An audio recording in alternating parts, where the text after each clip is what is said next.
Hello，大家好，我是 Esther。我今天在剪上一个视频的时候找到答案了，还挺好笑的。我一边剪视频，我一边琢磨自己说的话，就是我是带着恐惧去面对恐惧的，这说明我的内在小孩在操控着我去做这件事情。那何谈疗愈？就是我当时并没有意识到这一点，也就是说我还在扮演生活的受害者，那就怎么可能这个内在小孩会被疗愈呢？就是因为显然他还在主导着我和我的生活。然后我又想说，在 Line 的群聊里面，我大部分看到大家的面对生活恐惧案例都是从很小的事情开始做，就是大家也没有突然分享到说就是大到比如说突然搬出去住，换一个国家生活，诸如此类的，都是先从很小的事情，比如对在受到攻击的时候捍卫自己，然后收集生活中我很棒的例子，还有在镜子面前夸夸自己，不要自我攻击，然后就是我在想说这个问题我前后2次都在问，然后大家给出的答案也是雷同的。我就想说这大概就是高龄让我看到的吧，就先从很小的事情开始做，不要想着说我可以突然一下子毫无畏惧的充满自信的找到一份完美的工作，我就得先从很小的事情开始一点点累积。可能假以时日，我在申请工作面试或者怎么样的时候，我已经可以不再恐惧焦虑，甚至是丰盛自信美满的面对这件事情。我觉得答案应该是这样的。然后我的天哪，前阵子我到底是怎么把自己绕成那个样子的？我突然觉得说，就是我把自己的问题录下来，然后再回看，以一个局外人的身份回看局内的我的录像，这可能也是我的打怪工具之一，还挺有意思的。我还真的没有意识到说我居然看着自己不识庐山真面目的视频，我还能把这个事情给绕出来。我在想说，要不然就先从比如说很小的事情开始做，比如我现在每天有个小本子，专门每天记录3件我认为自己很棒的事情。今天3件我认为自己很棒的事情，第一个是找到了这个问题的出口，找到这个打怪工具。第二是我今天中午的时候特别困，就是我也不知道，可能是快来例假了，也可能是身体在排毒，然后我就可能下午1、2点吧，忙了1个小时之后，我第2个小时有点坚持不下去了，我就给自己送上了床，睡了一个午觉。然后 again 我没有自我攻击，我只是 take a rest。然后接下来起来之后效率很高，一直忙到现在晚上12点半。第3个事情是我今天开始做 backend 之后，就是照片做完之后开始正式做那个平面设计了。期间确实又会状态波动，就是又产生那种灵感好像没有了，又好像有一点，然后又好像没有了，然后又开始自责。这个时候我不知道我是怎么调整过来的呀，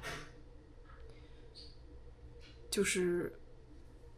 是我意识到这一点之后，然后我着重开始调整，也不知道就怎么一会儿了之后就又开始很快乐的，然后灵感满满的又开始做事情了。就我现在这个状态还很微妙，我还不能很好的把握。但是很重要一点就是我开始的时候我说就随便玩一下，不要太指望今天一天就能把那个很屌的想法可以实现出来。然后我还给自己就是把目标切割成了一个更小的目标，就是我先完全套用把那个 branding 套用在我的 reference 上面，就是完全照搬套用几个之后，我看一下再把他们我喜欢的地方再排列组合出新的可能性。我觉得这个主意还挺好，就虽然可能在套用的时候我对套用的结果不太满意，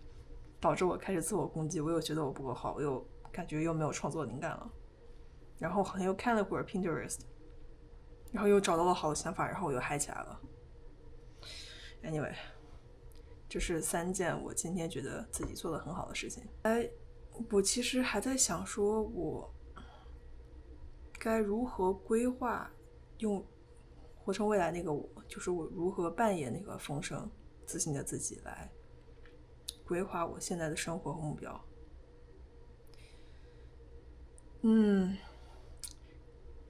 这一点我觉得这是应该是比较后面一点了，我可以现在先不去想，但是这确实是我不知道该怎么做的事情，可能以后会知道吧， I don't know。 或者天哪，我总想到说24号抓着版主问一下。还有一件事情，就我发现我的状态完完全全是个夜猫子，就我身边夜猫子的朋友还挺多的，艺校嘛，艺校出来的学生。靠儿，我们本科的学校最早的课程是9点开始，但因为还好，因为大家都住校，研究生 SVA School of Visual Art 还挺懂我们的，虽然这个系很烂，但这个学校很懂我们。最早的课是中午11点开始，他知道我们没有人可以早上9点起来过来上课。然后我夜猫子的行为，我本来以为可以通过，就是我做定1小时进入心流状态之后，我就是在白天我可以保持心流状态。但我发现我这阵子还是每到可能晚上7、8点左右就开始状态就特别好了。就我早上，即便我早上进入心流状态之后，我的身体或者因为比如今天早上或者因为排毒或者是因为快来例假了，特别的疲惫，特别嗜睡，完全没办法集中注意力，喝咖啡也没有，就喝了2口，甚至感觉又要开始感冒生病了。然后我就赶紧去床上躺着睡了一大觉，下午5点半起来就没事人一样，然后就开始忙，然后就马不停蹄的忙到现在。好像我想跟我这个夜猫子的夜猫，就是看星盘都能看出来，我这星盘就是个夜猫子的星盘。我真的不是很想这样，但是 OK，I'm still working on it， 因为我不想像我的身边的几个同学就已经那个作息已经捯饬到早上早则7、8点，晚则中午11点才睡觉，睡到傍晚起来，工作到第2天早上7、8点，然后再去睡觉。所以我觉得我现在强制自己还是凌晨2点左右睡，就以前是先从12点拖到1点，拖到2点，然后觉得2点 stop right there， 再搞到3、4点那不行了，那真的整个作息就要翻转了。就可能这还是我妈给我植入的一个 stereotype， 我不能把作息导成这个样子。但其实我也差不多是被 lay off 之后，我才慢慢到凌晨2点才睡。之前应该是12点1点钟左右就睡了，然后早上10点起来，磨叽到12点，然后集中注意力工作下午4点到5点开会，大概之前是这么一个作息。如果之后我找到可以让自己在白天特别状态好的做事的话，我再上来分享。因为我之前试过那个，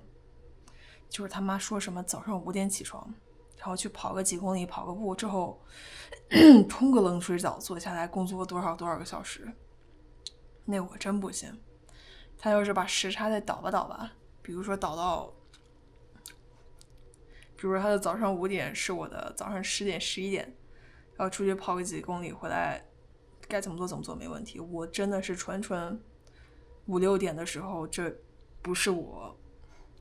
早起的人生该有的作息，我真的是没有办法早起。所以我在这里10个月哈，我希望我继续可以找到一个 remote job work from home， 然后又可以让我做自己喜欢的东西，给的钱又多。还有什么？最好是他甚至都不管我什么作息，只要在比如说几点之前把东西 turn in 就可以了，这样我就可以想干啥干啥了。这就是我要找的工作。哎呀，今天大概就这样凑够了10分钟的废话。谢谢大家 ，See you guys。